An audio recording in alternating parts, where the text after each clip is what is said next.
Coding region में present कौन? Genetic. एक फिजिसिस्ट है, साइंटिस्ट पढ़े ना, आगे लिख रहे हो ना आप लोग। एक फिजिसिस्ट है, सोचिए बायोलॉजिस्ट नहीं, फिजिक्स की जरूरत पड़ गई है, ठीक है, जरूरत पड़ेगी क्योंकि हमको पता है कि नंबर ऑफ जेनेटिक कोड हमारे एमआरएनए पर प्रेजेंट है जो डिफरेंट कॉम्बिनेशंस का होता है। Total number of amino acid आपकी बॉडी में, आपके सेल के अंदर 20 है, लेकिन आपके पास न्यूक्लियोटाइड्स कितने हैं? 4, और 4 नाइट्रोजन बेस। तो 4 नाइट्रोजन बेस में से 3 ही नाइट्रोजन बेस का मिलकर ना एक जेनेटिक कोड ट्रिपलेट कोड के रूप में बनता है। तो 3 नाइट्रोजन बेस, 4 में से 3 नाइट्रोजन बेस को ही मिलाकर एक ट्रिपलेट कोड बनाना है। और वो ट्रिपलेट कोड जब आप बनाएंगे तो उसको 3 एक्सेस पर लिखकर, चारों नाइट्रोजन बेसिस को 3 अलग अलग एक्सेस पर लिखकर फर्स्ट पोजीशन, सेकंड पोजीशन और थर्ड पोजीशन पर जब दर्शाएंगे तब ना तीनों का पोजीशन पर जो प्रेजेंट है एक एक नाइट्रोजन बेस, 3 को जब मिलाएंगे तो एक 3 का ट्रिपलेट कोड बनेगा। इसको बनाने के लिए मैथमेटिकल, ठीक है, टेक्निक्स लगाना पड़ेगा। तो ये वो फिजिसिस्ट है जिसका नाम है जॉर्ज गेमाउ, ठीक है, जिन्होंने, ठीक है, जेनेटिक कोड डेवलप किया। और उन्होंने एक टेक्निक लगाई मैथमेटिकल कैलकुलेशन जिसका नाम है परम्यूटेशन कॉम्बिनेशन मेथड। और इसी मेथड के द्वारा उन्होंने कैलकुलेट किया और बताया कि total number of genetic codes कितने हो सकते हैं मैक्सिमम, जिसकी वजह से वो 20 different type of amino acid decode हो जाए। और वो टोटल कितना है? 64। समझ में आ रही है बात? तो बात करेंगे उस पर। उसका नाम लिखिए, जॉर्ज गेमाउ।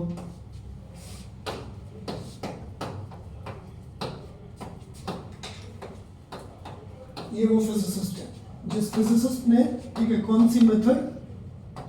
परमुटेशन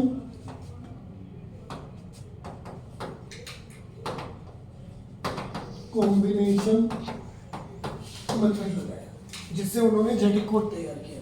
यहां पर लिख रहे हैं ये बात कि टोटल नंबर ऑफ, ध्यान से देखिएगा, लिखते भी जाइए please, total number of amino acid आपके सेल में जो प्रेजेंट है वो है मैजिक 20।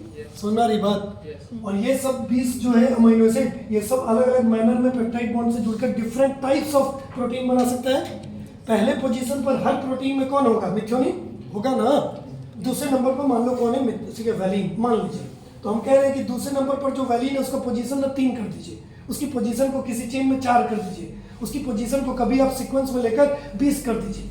समझ आ रही बात? और उसके आगे पीछे जितने भी सबको चेंज करते जाइए। आप सोच भी नहीं सकते हैं प्रोबेबिलिटी के बेसिस पर कि लाखों करोड़ों प्रोटीन इससे बनकर तैयार हो सकता है अलग अलग कॉम्बिनेशंस का। समझ में आ रही है बात? तो हम कह रहे हैं कि इतने सारे कैरेक्टर जो आपकी बॉडी में डेवलप होते हैं या एक्सप्रेस होते हैं, इन सबको एक्सप्रेस करने के लिए उतना सारा हमको अमीनो एसिड चाहिए। तो ये जो मैजिक 20 है, इसी 20 अमीनो एसिड का ये मैजिक है कि वो different types of polypeptide chain या प्रोटीन्स का फॉर्मेशन करता है, जिससे आपकी बॉडी में नंबर ऑफ कैरेक्टर्स का एक्सप्रेशन होता है।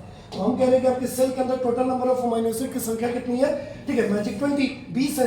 और टोटल नंबर ऑफ, अगर हम नाइट्रोजन बेस की बात करें, सुन रहे हो? yes. तो total number of nitrogen base की बात करें तो आरएनए पर ना जेनेटिक कोड है। तो आरएनए को कितनी राइबोन्यूक्लियोटाइड है? 4, ठीक है, एटीपी, जीटीपी, सीटीपी और यूटीपी। और ये 4 का 4 नाइट्रोजन बेस, और वो 4 नाइट्रोजन बेस कौन है? एडेनिन, गुआनिन, साइटोसिन और यूरासिल। थाइमिन तो रिप्लेस्ड है, तो हमने जाना कि 4 है।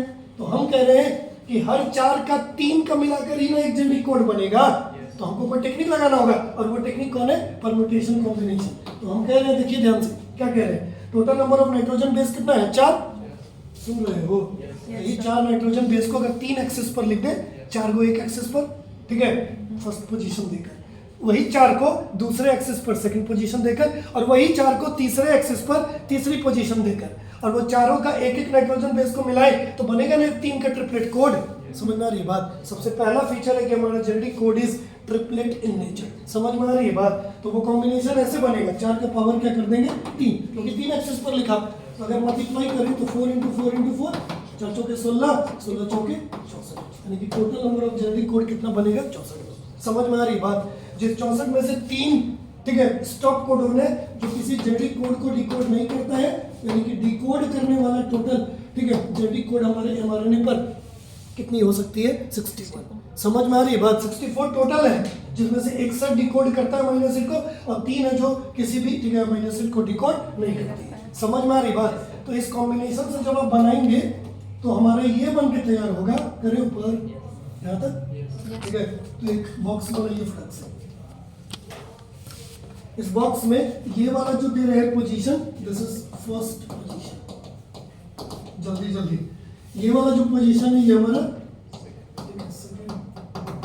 पोजीशन, ये वाला जो पोजीशन लेंगे एक्सिस को, दिस इज थर्ड पोजीशन। और अगर नहीं लिख रहा तो बाद में फोटो खींच लीजिएगा, ठीक है, लेकिन प्लीज जल्दी जल्दी देखिए इस पर, ठीक है। आपको पता है कि 4 नाइट्रोजन बेस को हमको प्लेस करना है इस पर्टिकुलर एक्सिस पर, तो हम बॉक्स बना रहे हैं जिसमें हम 4 को ही रिप्रेजेंट कर सके, तो 4 को रिप्रेजेंट कर रहे हैं। अब लगे कि जॉर्ज गेमोन है, ठीक है, वो 4 नाइट्रोजन बेस में से पहला पोजीशन यूरासिल को ही देना है, ऐसा क्या हुआ होगा? समझ में आ रही बात? ऐसा थोड़ी है कि हम आपका mRNA निकाल लें तो हमको ABCD लिखा हुआ दिखेगा, और ये सब तो लॉजिकल स्टडी है ना। आपके mRNA पर ABCD या यूरासिल ऐसा थोड़ी लिखा हुआ है यू के रूप में कि यही यूरासिल है। समझ में आ रही है बात की नहीं? यानी कि ऐसा हो सकता है कि हम कोड को अपने हिसाब से तैयार कर लेंगे किसी भी टेक्निक के द्वारा, लेकिन वो कोड किस अमीनो एसिड को डिकोड करेगा, इस बात को जानने के लिए कैसे सीखेंगे? तो हम कह रहे हैं कि आपकी बॉडी से एक प्रोटीन निकालिए, और आपकी बॉडी की जो प्रोटीन हमने निकाली है उस प्रोटीन में अमीनो एसिड का एक सीक्वेंस होगा। तो पहला वाला अमीनो एसिड देखेंगे कौन है, तो मिथ्योनिन। तो मिथ्योनिन को डिकोड करने वाला कोई कोड बनाएंगे और उस कोड को रिप्रेजेंट करेंगे कि यही वो कोड है जो किसको डिकोड करता है, मिथ्योनिन को। समझ में आ रही है बात? ऐसे ऐसे करके ना, ठीक है, कोड्स बनाया गया होगा, और यही mRNA के कोड के बेसिस पर आप DNA का भी कोड निकाल सकते हैं कि DNA पर कौन सी जेनेटिक कोड है जिसको जो कॉपी होकर हमारे mRNA पर वो जेनेटिक कोड आया, और कौन सी कोड है जो किस पर्टिकुलर अमीनो एसिड को डिकोड करती है जिसकी वजह से हमारा प्रोटीन का चेन का फॉर्मेशन होता है। समझ में आ रही है बात? तो सबसे यूनिक अगर कोई है 4 नाइट्रोजन बेस में तो वो है हमारा यूरासिल, जो DNA, ठीक है, में प्रेजेंट नहीं है, और हमारे RNA में वो थाइमिन से क्या है, रिप्लेस्ड। तो फर्स्ट पोजीशन उन्होंने दिया एक पैरामिडीन को, और वो पैरामिडीन कौन है, यूरासिल। एक और पैरामिडीन बच गया, जो दूसरा वाला पैरामिडीन है वो कौन है, साइटोसिन। अब 2 पैरामिडीन अगर हो गए तो हमारे पास बच गया 2 एडेनिन। तो उल्टा पुल्टा क्यों करें, सीधा सा सीक्वेंस करते हैं, और पहली पोजीशन एक प्यूरिन को दे रहे हैं, किसको, पहला वाला एडेनिन को, और बाद वाला किसको, गुआनिन को। और यही वो सीक्वेंस है, ठीक है, जिसको फॉलो किया गया इस फर्स्ट, सेकंड और थर्ड पोजीशन में चारों नाइट्रोजन बेसिस को लिखकर 4 का पावर 3 बनाकर 64 जेनेटिक कोड को क्रिएट करने के लिए। तो हम कह रहे हैं कि पहला पोजीशन किसको दे रहे हैं, यूरासिल को, दूसरा साइटोसिन को, तीसरा एडेनिन को, चौथा गुआनिन को। समझ में आ रही बात? अब इसी तरह से सेकंड पोजीशन जब फिल करिएगा तो हमको इस तरह से 4 का बॉक्स बनाना होगा। एक जगह पर यूरासिल, उसी सीक्वेंस को फॉलो कर रहे हैं साइटोसिन, एक अगला एडेनिन और लास्ट वाला गुआनिन। अब जो तीसरा पोजीशन है, अगर हम इस पर एक एक ही लिख दें तो हमारा 16 का ही बॉक्स बनेगा, और 16 को ही ट्रिपलेट कोड तैयार होगा।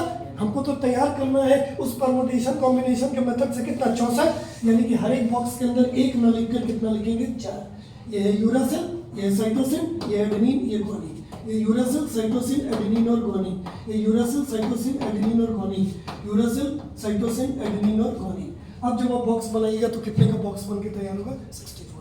मान लीजिए कि आप बॉक्स पढ़ रहे हैं, देखिए जल्दी जल्दी, यू यू, ये यू और सामने वाला ये वाला यू, ये वाला यू, सामने वाला सी, ये वाला यू, ठीक है, इधर यू और इधर सामने में ए, ये वाला यू, ये वाला यू और सामने में कौन, जी। जल्दी से AUG मेरे लिए भर दीजिए, जल्दी से AUG भर दीजिए मेरे लिए, भरो, बताओ कहाँ पर भरे AUG। देखो ना, ए कहाँ पर है, यू कहाँ पर है, जी कहाँ पर है, भर दीजिएगा, फिलअप करिए फटाक से। ए यहाँ है, यू कहाँ है, यहाँ है, और जी किधर है, इधर, यानी कि सबसे लास्ट वाला जो है वो क्या लिखाएगा। समझ में आ रहा है जी? समझ गए ना? एक बार में ही स्टॉप कोडन भरवाइए जल्दी से हमको। स्टॉप कोडन पहला था UAA, कहाँ पर भर दें, तो यू यहाँ है, ए यहाँ है और ए यहाँ है, यानी कि थर्ड पोजीशन पर हम लिख देते हैं UAA। समझ में आ रहा है बात? उसके नीचे वाला तुरंत भरिए, तो UAG, 2 का स्टॉप कोडन हुआ, तीसरा वाला भरवाइए UGA, लास्ट वाले में जाएंगे तो UG और ए, यानी कि थर्ड पोजीशन वाला भरेगा UGA। समझ में आ रही बात? ये तो स्टॉप कोडन है, समझ में आ रहा है बात? ये स्टॉप कोडन है, ये इनिशिएशन कोडन यानी कि स्टार्ट कोडन है। इस तरह से आप चाहेंगे तो सब कोड भर लेंगे, बहुत इजी। समझ में आ रही बात? अब हमको क्या करना है, इसी जेनेटिक कोड का फीचर्स को डिस्कस करना है। करें फटाफट, ये तो भर लोगे ना आप, ठीक? अब फीचर में सबसे पहला फीचर लिख रहे हैं कि हमारा जितना भी जेनेटिक कोड है 64 को, वो किस रूप में प्रेजेंट होता है, ट्रिपलेट की कंडीशन में, यानी कि हमारी जेनेटिक कोड कैसी होती है, ट्रिपलेट। दूसरा फीचर लिख रहे हैं हमारा जितना भी जेनेटिक कोड है वो कैसा है, कॉमालेस। कॉमालेस कहने का मतलब विदाउट कॉमा, विदाउट कॉमा कहने का मतलब कोई पॉज नहीं है। mRNA पर जितनी भी जेनेटिक कोड है वो विदाउट पॉज है या विदाउट बैरियर है। ऐसा नहीं है कि AUG के बाद कोई बैरियर लगा हुआ तो कहेंगे कि यही 3 को मिलाकर एक जेनेटिक कोड कहा जाता है। समझ में आ रही बात? अगर हम AUG के कोड से या पहले या कोई भी एक जेनेटिक कोड का कोई एक नाइट्रोजन बेस को डिलीट कर दें तो अगला वाला जो होगा उसके साथ मिलकर 3 का मिलकर एक सीक्वेंस ट्रिपलेट कोड बन जाएगा, यानी कि दिस फीचर इज कॉमनलेस। समझ में आ रहा है बात? तीसरा लिख रहे हैं, कोई एक दूसरे के ऊपर चढ़ा हुआ भी नहीं, यानी कि ओवरलैपिंग नहीं। समझ में आ रहा है बात? ऐसा नहीं कि AUG और G पर ना अगला का जो बगल में C था वो G के ऊपर चढ़ा हुआ है। समझ में आ रहा है बात? कोई भी हमारा जेनेटिक कोड ओवरलैप्ड हमारे mRNA पर प्रेजेंट नहीं होता है। समझ में आ रहा है जी? यस सच में। ठीक, आगे बढ़े, अगला फीचर लिख रहे हैं। ठीक है, हमारा जितना भी जेनेटिक कोड है, ठीक है, ऐसा हो सकता है कि कुछ ऐसी अमीनो एसिड हो जो बहुत सारे जेनेटिक कोड से डिकोड होता हो। समझ में आ रही बात? ऐसे कोड को हम डीजेनरेसी ऑफ कोड कहते हैं या उसको डीजेनरेट कोड कहते हैं। समझ में आ रहा है? डीजेनरेट कोड कहने का मतलब कुछ अमीनो एसिड ऐसे होते हैं, सम अमीनो एसिड आर, ठीक है, coded by number of genetic code. अब एग्जांपल देख लेते हैं। समझ में आ रही बात? समझ में आ रही बात? क्या कह रहे हैं कि कुछ ऐसा जेनेटिक कोड है, ठीक है, जो बहुत सारा मिलकर किसी एक ही अमीनो एसिड को डिकोड करता है। तो देखिए फॉर एग्जांपल ये सेकंड वाला बॉक्स अगर भरेंगे, रिप्रेजेंटेशन के लिए आसान है इसलिए इजी इस पर बात कर रहे हैं। ये होगा UCU, ये होगा UCC, ये होगा हमारा UCA और ये होगा UCG। समझ में आ रही बात? ये चारों एक ही अमीनो एसिड को डिकोड करता है। वो कौन है? सेरीन। समझ में आ रही बात? तो सेरीन इज डिकोडेड बाय, इस कोड से भी सेरीन डिकोड होगा, इससे भी सेरीन, इससे भी सेरीन, इससे भी सेरीन। कहने का मतलब एक particular amino acid is decoded by number of genetic code. ऐसे सभी कोड्स जो हमारे 64 में प्रेजेंट होगा उन सबको हम क्या बोलते हैं? डीजेनरेट कोड कहते हैं। समझ में आ रही है बात? ठीक, तो हम कह रहे हैं अगला फीचर कि जो, ठीक है, अमीनो एसिड किसी एक जो नंबर ऑफ जेनेटिक कोड से डिकोड ना हो बल्कि कोई एक अमीनो एसिड एक जेनेटिक कोड से अगर डिकोड हो, जैसे फॉर एग्जांपल AUG, इस पूरे की लिस्ट में 64 में AUG एक लौता है जिसका काम है किसको डिकोड करना? मिथुनिन को। तो ऑब्वियसली वो डीजेनरेट कोड नहीं है, उसको बोलेंगे नॉन डीजेनरेट कोड। समझ में आ रहा है? Non degenerate code. Non degenerate किसको कह रहे हैं? लिख नहीं रहे हैं, समझ में आ रहा है ना? एक amino acid decoded by one genetic code. तो एग्जांपल ही डायरेक्टली लिख रहे हैं और वो एग्जांपल हमारा कौन हो जाएगा? AUG, जो किसको डिकोड करता है? सल्फर कंटेनिंग अमीनो एसिड को, और वो कौन है? मिथुनिन। समझ में आ रही है बात? इसी तरह से आगे बढ़ रहे हैं, अगला फीचर लिख रहे हैं। हमेशा हमारा स्टार्ट करने वाला जो जेनेटिक कोड होगा वो होगा इनिशिएशन कोडोन, और वो इनिशिएशन कोडोन कौन है? AUG। हमेशा हमारा रोकने वाला जो कोड होगा वो कौन होगा? स्टॉप कोडोन, और वो स्टॉप कोडोन कौन? 3 UAA, UAG और एक होगा UG। समझ में आ रही बात? एक और लास्ट डिस्कस कर रहे हैं। ठीक है, मान लीजिए कि कोई एक जेनेटिक कोड है, हम आपको एग्जांपल के तौर पर लिख रहे हैं कि वो जेनेटिक कोड ना, ठीक है, दुनिया के हर लिविंग ऑर्गेनिज्म में, बैक्टीरिया के केस में, आपके केस में, सब जगह वो कोड वही है जो किसी एक ही पर्टिकुलर अमीनो एसिड को डिकोड करता होगा। तो हम ऐसे कोड को नाम देंगे यूनिवर्सल। समझ में आ रही है बात? यूनिवर्सल कोड में एक एग्जांपल लिख रहे हैं UUU। अभी हम लोग जो लिस्ट बना रहे थे तो पहला नाम आया था UUU। इस UUU का काम है किस अमीनो एसिड को डिकोड करना? फिनाइल एलेनिन को।